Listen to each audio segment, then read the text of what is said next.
Et bien le bonjour, alors comme vous le voyez et comme vous l'avez vu dans la miniature, aujourd'hui on va parler des dernières mises à jour sur AnyType. AnyType qui est vraiment un logiciel, une application très très intéressante, en tout cas de mon point de vue. Je dirais que c'est un peu un mix entre Notion et Obsidian parce que on va pouvoir par exemple, en fonction de nos espaces, donc là bon c'est des exemples, faire des bases de données de ce style-là. Et en même temps, voilà, si je reviens sur cette page-là, on va pouvoir aussi directement avoir par exemple la vue graphique de tous les éléments, faire des liens entre les notes. On a également les propriétés qui avant s'appelaient les relations. Donc c'est quand même plus simple parce qu'on est habitué à parler avec ce terme-là de propriété. On va pouvoir venir gérer les backlinks, gérer les tags. Bien évidemment, on va pouvoir aussi en rajouter. Si je fais modifier le type, ici dans propriété, je peux venir par exemple rajouter une date qu'on va appeler date, tout simplement. Je sauvegarde. Cette date-là, je vais la passer dans l'entête afin qu'elle soit visible. Je sauvegarde et maintenant, je peux directement modifier ma date ici. Et la grosse différence de AnyType comparé à Notion, par exemple, c'est que tout ça est stocké en local ou alors, si vous voulez la synchronisation, ça va être chiffré de bout en bout. Donc, ce qui fait que, comme c'est stocké en local, la base de données est stockée en local, ça va très vite. Comme vous voyez, de passer d'un espace à l'autre, ça va vraiment très vite. Afficher des pages, même là, voilà, vidéo, vous voyez, je vais sur présentation MyNode, ça va assez vite. Pour naviguer entre les pages, c'est très rapide. Je passe dans ID ici, je reviens dans la homepage. Vous voyez que ça fonctionne du tac au tac, je vais dire ça comme ça. Donc ça, c'est vraiment très intéressant. Et en plus de ça, comme je vous le disais, on a cette fonction de chiffrement de bout en bout, ce qui fait que si on veut synchroniser entre nos différents appareils, c'est plus sécurisé. Avec la dernière mise à jour, on a également la possibilité maintenant de changer les raccourcis clavier, ce qui n'était pas possible avant. Et ça, pour moi, je trouve que c'est assez fondamental pour que on puisse avoir voilà, des raccourcis clavier qui nous conviennent, pouvoir les modifier. Comme vous voyez, il y en a quand même pas mal. Moi, par exemple, celui que j'aime bien, c'est le deuxième, juste là, sélectionner le type et créer un objet. C'est assez intéressant parce qu'on va pouvoir directement créer une page, créer une requête, créer une tâche. AnyType fonctionne avec les objets. Chaque note que vous allez créer, vous allez devoir lui assigner un objet et cet objet, c'est lui qui va dicter le layout, c'est-à-dire comment il va apparaître, les propriétés, etc., etc. On va pouvoir assigner plusieurs choses à un objet en particulier, ce qui fait que par la suite, quand je vais ouvrir une nouvelle page, elle aura toutes les propriétés que j'aurais mis pour cet objet-là. Par exemple, ici, j'ouvre ma nouvelle page, comme vous voyez. Tout à l'heure, j'avais rajouté la date en en-tête et elle est directement présente ici. D'ailleurs, si vous voulez une présentation complète de AnyType, vous avez la playlist qui est disponible sur ma chaîne et puis en cas, je vous la mettrai dans la description. Autre chose qui a changé également, c'est que avant les queries, ça s'appelait les sets, ça portait un petit peu à confusion avec les collections. Aujourd'hui, ils ont bien changé. Les queries, on comprend très bien qu'on va demander une requête à AnyType sur ce que l'on veut voir apparaître. Par exemple, ici, je veux une requête sur... je voudrais qu'il me fasse apparaître toutes mes pages, tous mes objets pages. Et on va pouvoir ensuite venir lui rajouter des colonnes. Par exemple, si je veux voir apparaître les tags ici, ça me met les tags. Bon là, bien sûr, j'en ai pas. Je peux en rajouter un ici. On va prendre par exemple application. Hop, et ça me rajoute le nouveau tag, modifier la couleur, bref, etc., etc. Bien évidemment, ensuite, on va pouvoir faire des Kanban directement, la vue galerie, etc., etc., la vue calendrier, la vue graphe.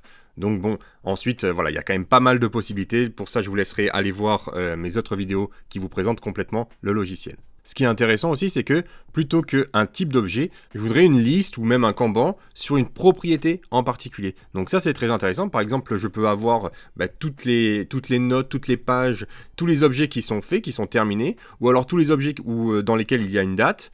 Par exemple, ici, on va cliquer sur date. Bon, dans cet espace-là, j'ai mis que... Il n'y avait que AnyType là pour l'instant où il y a la date. On va la faire apparaître d'ailleurs. Bien évidemment, ensuite, on va pouvoir lui rajouter des filtres, différents tris, etc., etc. Ce qui est intéressant, c'est que maintenant, si je vais dans tous mes objets ici, et je veux créer une nouvelle tâche. Ici, dans le type d'objet task, je vais pouvoir venir lui rajouter la propriété date. Tac. Donc simplement ici, je la mets tout en haut pour qu'elle apparaisse bien dans l'entête. Je sauvegarde. Et maintenant, si je viens créer une nouvelle tâche, je peux cliquer directement sur nouveau ici. Ou alors, voilà, si je reviens ici avec le raccourci clavier task. Donc, par exemple, enregistrement de cette vidéo. Ici, j'ai la date que je vais stipuler pour aujourd'hui.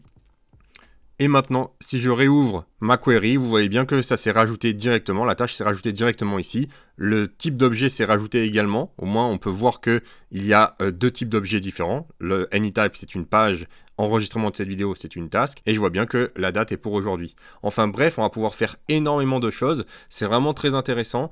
On va pouvoir même, si je viens ici, dans les types d'objets, comme vous voyez, ça c'est tous les types d'objets qui sont pré-créés. Là je suis dans un nouvel espace, je n'ai rien rajouté, donc ça c'est des types d'objets qui sont déjà créés, par exemple les notes, les projets, etc., etc. On va pouvoir venir les modifier, ou alors même créer notre propre type d'objet, en tout cas l'objet que l'on veut. Si par exemple, moi souvent ce que j'aime bien faire c'est rajouter l'objet ID, je clique sur nouveau et comme vous voyez ça m'ouvre ici un panneau d'édition où je vais pouvoir choisir comment va apparaître l'objet ID. Est-ce que je veux que ce soit simplement une page ou une liste? Est-ce que, donc là on va rester en mode page, venir choisir la mise en page, choisir l'entête, on va mettre par exemple l'entête en centré ici, la largeur de la page, on va laisser comme ça. D'ailleurs, ici on va pouvoir venir choisir une icône directement. Donc ici, on va mettre ça. Si je fais un clic droit, je peux changer la couleur. On va la mettre en jaune ici. Et c'est là que je vais pouvoir venir lui rajouter des propriétés. Ces propriétés-là vont être automatiquement mises. Si par exemple, je rajoute la date ici, elles vont venir automatiquement se mettre dès que je vais vouloir venir rajouter une nouvelle idée directement ici. Donc là, bon, je vais mettre la date. On va pouvoir lui mettre aussi, hop, si je descends un petit peu, on a toutes celles qui ont été pré-créées, je vais dire ça comme ça à l'avance. Donc là, on va lui mettre par exemple fait. Clac, je le mets en haut ici dans l'entête, au moins on peut bien le voir. J'applique et mon objet ID est créé. Ce qui fait que maintenant, dès que j'ai une nouvelle idée, je peux venir la créer directement. D'ailleurs, ça, on va pouvoir même soit l'ajouter aux favoris, soit créer un widget. Un widget, ça va se mettre sur la page d'accueil. Voilà, si je reviens au début, vous voyez que j'ai mon widget qui est présent ici, ID. Je peux venir choisir l'apparence, on va le mettre comme ça par exemple. Et je peux directement créer un nouvel objet ici. Ou alors, encore une fois, choisir avec le raccourci clavier. Je crée ma nouvelle idée. Comme vous voyez, ça s'est bien mis exactement. Donc là, ma nouvelle idée du jour. On va pouvoir ici choisir son icône. Donc là, par exemple, admettons, c'était par rapport à un livre. On a l'icône qui se rajoute également sur la gauche. Je lui mets la date d'aujourd'hui. Je lui dis que c'est fait, par exemple. On va lui rajouter, par exemple, le tag ID/livre. Encore une fois, ce que je vous montre là, ce n'est que des exemples. Et ensuite, voilà, je vais pouvoir mettre présentation de l'idée, etc., etc. Créer l'idée qu'on a envie. C'est vrai que je vous en ai pas parlé, mais directement dans les objets, dans n'importe quel objet, vous avez les modèles ici. Et on va pouvoir venir rajouter un template, un modèle. Donc comme vous voyez, là c'est le modèle de base. Mais je vais pouvoir très rapidement... clac, donc là on va lui mettre... voilà, donc là je fais ça assez rapidement. Principe et par exemple liste.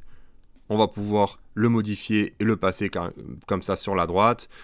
Ici, je vais pouvoir lui rajouter un style, lui rajouter de la couleur. Par exemple, le principe, voilà, il sera en violet. La liste ici, ça sera en arrière-plan bleu ici. Je peux sélectionner les deux et venir aligner, centrer. Donc bon, là c'est assez moche, mais disons que vous allez pouvoir créer le style que vous voulez. Maintenant que ce modèle, ici, je vais devoir venir le définir par défaut. D'accord, ce qui fait que maintenant quand je clique sur nouveau, donc là bon juste sans titre, vous voyez que j'ai directement le modèle qui est apparu. Bref, la dernière mise à jour a fait que l'ergonomie de l'application est beaucoup plus poussée et beaucoup mieux agencée, je vais dire ça aussi. On a directement ici le nom de notre espace, on peut venir choisir, échanger et ajouter de nouveaux types d'objets, de nouvelles propriétés directement là. Le fait que maintenant directement on ait les propriétés qui soient accessibles et qui s'appellent vraiment propriétés, c'est beaucoup plus pratique. Et comme je vous le disais, la force de Anytype, c'est que c'est une application orientée objet. Plutôt que de créer des pages, de créer des notes et voilà, de leur définir un type ensuite, dans Anytype, on va directement créer l'objet en question. Est-ce que je veux que ce soit une nouvelle recette ? Dans ce cas-là, je vais venir créer mon objet recette avec le template associé, avec la mise en page associée, etc., etc. Est-ce que je veux que ce soit un nouveau livre ? Dans ce cas-là, je vais venir créer un nouvel objet livre, un nouvel audio, etc., etc. Comme vous voyez, il y en a plein qui sont déjà pré-créés de base. On va pouvoir créer les nôtres. Enfin voilà ce que je voulais vous montrer dans cette vidéo. Anytype devient vraiment très très intéressant de par le fait que ce soit stocké en local, de par le fait que ce soit chiffré de bout en bout et en plus voilà, avec toutes ces fonctions d'objets, le fait de pouvoir créer voilà, des sortes de dashboards un petit peu comme ça qui sont vraiment intéressants avec nos différentes listes, nos différentes requêtes, etc., etc. Et puis je vous dis, surtout n'oubliez pas, colorez votre vie pour le meilleur.